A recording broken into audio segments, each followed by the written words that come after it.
الرحمن علم القرآن خلق الإنسان علمه البيان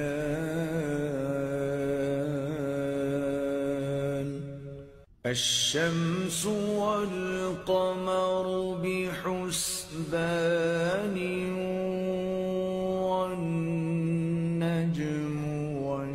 والشجر يسجدان والسماء رفعها ووضع الميزان ألا تطغوا في الميزان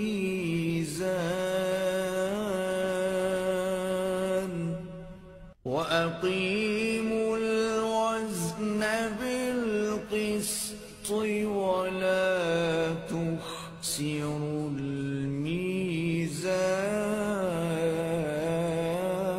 الميزان والأرض وضعها للأنام فيها فاكهة والنخل ذات الأكمام والحب ذو العصف والريحان فبأي آلاء ربكما تكذبان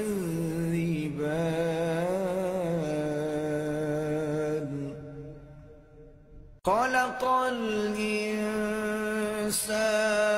من صلصال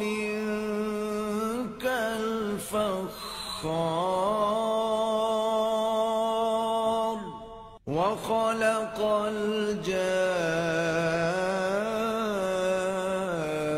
الجان من مارج من نار فبأي آلاء ربكما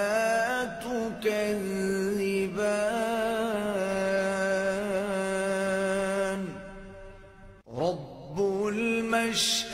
المشرقين ورب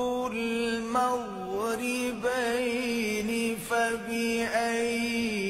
آلاء ربكما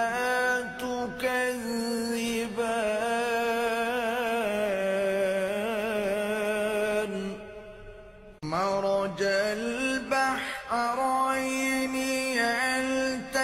يلتقيان بينهما برزخ لا يبغيان فبأي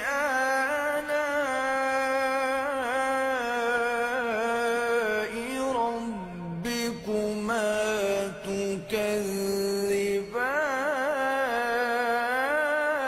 تكذبان يخرج منهما اللؤلؤ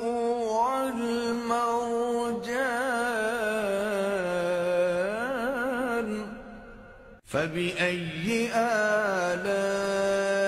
آلاء ربكما تكذبان وله الجوار المنشآت في البحر كالأعلام فبأي آلاء ربكما تكذبان كل من عليها فان